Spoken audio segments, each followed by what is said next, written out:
दोस्तों, आज की यह कहानी सिर्फ रूहानी डर की नहीं बल्कि उन हाथों के संघर्ष की भी है जो मशीनों के शोर में दबते जा रहे हैं। एक ऐसा चरखा जो भूतिया खटखटाहट के साथ घूमता है, एक श्मशान में फंसी वो आत्मा जिसकी मुक्ति एक साड़ी से जुड़ी है, और एक रहस्यमय बूढ़ा जो इंसानियत और हुनर के बीच पुल बन जाता है। यहाँ अंधेरे की परतों के नीचे छिपी है कर्म की ज्योति और भाग्य के धागों की वो डरावनी मार्मिक गाथा जो आपसे एक सवाल पूछेगी, क्या वाकई मशीनें इंसान की मेहनत को मार सकती हैं? तैयार हो जाइए, क्योंकि यह सफर चंदेरी के उन धागों से बुना गया है जिनमें जिंदा हैं कुछ मुर्दा राज। चलिए शुरू करते हैं।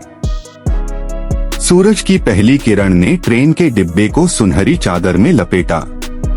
खिड़की से झांकते जग्गू की नजरें दूर तक फैले सरसों के खेतों में खो गईं, मानो उसके सपने भी उन पीले फूलों की तरह बिखर गए हों। ट्रेन के शोर के बीच उसने अपने थैले में सजी चंदेरी साड़ियों को सहलाया। एक एक साड़ी पर उसकी माँ के हाथों की मेहनतदार लकीरें थीं। देख, ये मशीनों का जमाना रे जग्गू, रामू ने उसके कंधे पर हाथ रखते हुए कहा। ये लोग समझेंगे कहाँ हाथ की बुनाई का मूल्य। जग्गू ने चुपचाप साड़ी के पल्लू पर लगे छोटे छोटे मोतियों को व्यवस्थित किया। बाहर उड़ती हुई कोयल की आवाज ने उसकी चुप्पी तोड़ी। सुना है मोहनपुर में नए ग्राहक मिलते हैं। रामू के शब्द हवा में लटके रहे, जबकि जग्गू की नजर उस पुराने थैले पर टिकी थी जिस पर उसकी बेटी ने लाल रंग से पापा की मेहनत लिखा था। ट्रेन की खिड़की से झंझनाती हवा ने जग्गू के बालों को उड़ाया।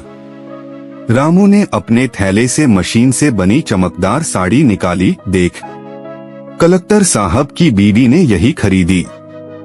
200 में। जग्गू ने अपनी साड़ी के पल्लू पर उभरी हथेली के निशान दिखाए। इसमें मेरी बेटी के स्कूल की फीस बंधी है। अचानक ट्रेन के पहियों की आवाज तेज हुई, कल कल कल, मानो मशीनों की हंसी हो। रामू ने उदास होकर कहा, गांव के 6 कारीगरों ने लोहा पीटना छोड़ दिया। अब वे मिल में स्क्रू कसते हैं। जग्गू की नजरें बाहर धुंधलाते खेतों पर टिक गईं, जहां ट्रैक्टर ने हल की रेखाओं को मिटा दिया था। एक फ्लैशबैक में उसने देखा पिता की बुनाई करते झुकी कमर, फिर अचानक मशीनों के काले धुएं से ढक गया चरखा। स्टेशन के प्लेटफॉर्म पर उतरते ही जग्गू के पैरों तले मिट्टी की खुशबू ने उसे थमने पर मजबूर कर दिया। एक बूढ़ी औरत ने उसके थैले की ओर इशारा किया, बेटा, ये चमक तो चंदेरी साड़ियों जैसी है। जग्गू ने आशा से साड़ी खोली ही थी कि चाय वाले ने ठंडी सीटी बजाई, यहाँ वो सब नहीं चलती। पैसा बर्बाद मत करो। तभी पीपल के पेड़ के नीचे खड़े एक धुंधले से दिखते बूढ़े ने लाठी थपथ पाई, नदी पार।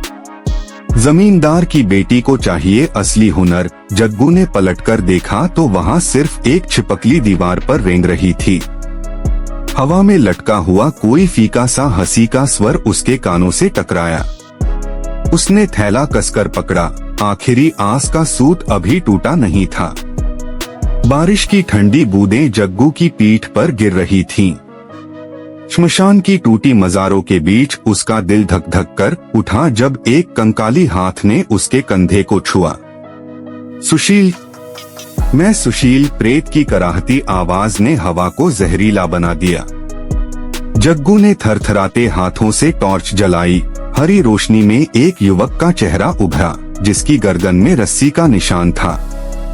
12 साल से फंसा हूँ, मेरी अस्थि वहाँ दबी है। प्रेत ने टूटी कब्र की ओर इशारा किया।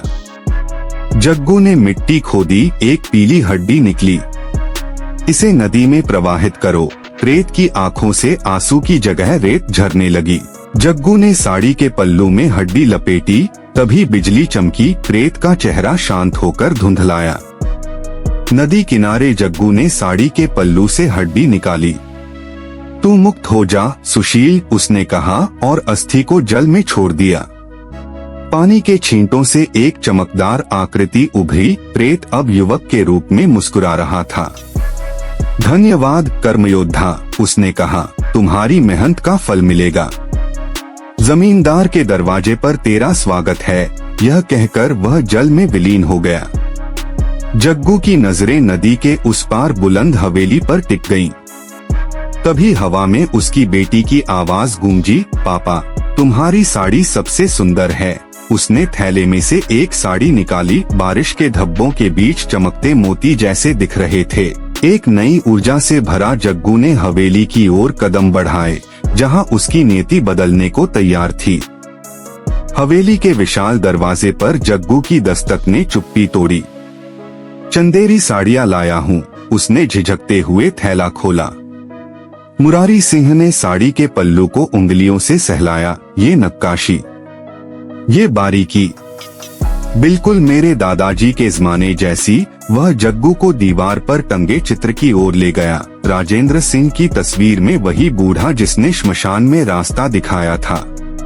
तुम्हारे हाथों में उनकी आत्मा बसती है, मुरारी सिंह ने 50,000 रुपए का बंडल थमाते हुए कहा। जग्गू की नजरें नम हो गईं जब उसने देखा साड़ी के कोने पर उसकी बेटी का बनाया छोटा सा फूल, जो राजेंद्र सिंह के चित्र के फ्रेम पर उकेरे गए डिजाइन से मिल रहा था। हवेली में गूंजा भजन का स्वर, कर्म की गंगा बहती है सदियों तक। 5 साल बाद हस्तकला एम्पोरियम के नाम से चमकता बोर्ड गांव के चौराहे पर टंगा था। अंदर जग्गू और रामू ग्राहकों को साड़ियों के नमूने दिखा रहे थे। ये देखो, इस साड़ी पर मेरी बेटी ने बनारसी बेल बुनी है। जग्गू ने गर्व से एक नक्शीदार पल्लू उठाया। दुकान की दीवार पर राजेंद्र सिंह और जग्गू का संयुक्त चित्र लगा था, जिसके नीचे लिखा था, कर्मयोद्धाओं का मिलन। शाम को जब दुकान बंद हुई, जग्गू ने बेटी के हाथ से बनी चाय पी। पापा, कल शहर से एक विदेशी महिला आ रही है, उन्हें 50 साड़ियों का ऑर्डर चाहिए। बेटी ने मोबाइल दिखाया। जग्गू ने खिड़की से बाहर नदी की ओर देखा। लहरों पर चांदनी बिखरी थी, जैसे सुशील का मुस्कुराता चेहरा उसे आशीर्वाद दे रहा हो। संगीत, लोकगीत ओरे मानव तू करता जा की मधुर धुन पर स्क्रीन धीरे धीरे धुंधलाने लगती है। पहली स्लाइड में जग्गू की बेटी का हाथ साड़ी पर कढ़ाई करता दिखाई देता है, जिसके नीचे लिखा है, सभी कलाकारों और अदृश्य सहयोगियों को नमन। अगले फ्रेम में श्मशान के उस पेड़ की तस्वीर आती है, जहां सुशील की अस्थियां दबी थीं। उस पर चमकता हुआ टेक्स्ट, वो अज्ञात बूढ़ा जिसने आशा की लौ जलाई। अंतिम स्लाइड पर राजेंद्र सिंह और जग्गू के चित्र एक दूसरे में विलीन होते हैं, जबकि पृष्ठभूमि में चरखे का घूमता पहिया मशीनों के बीच शांति से घूमता दिखता है।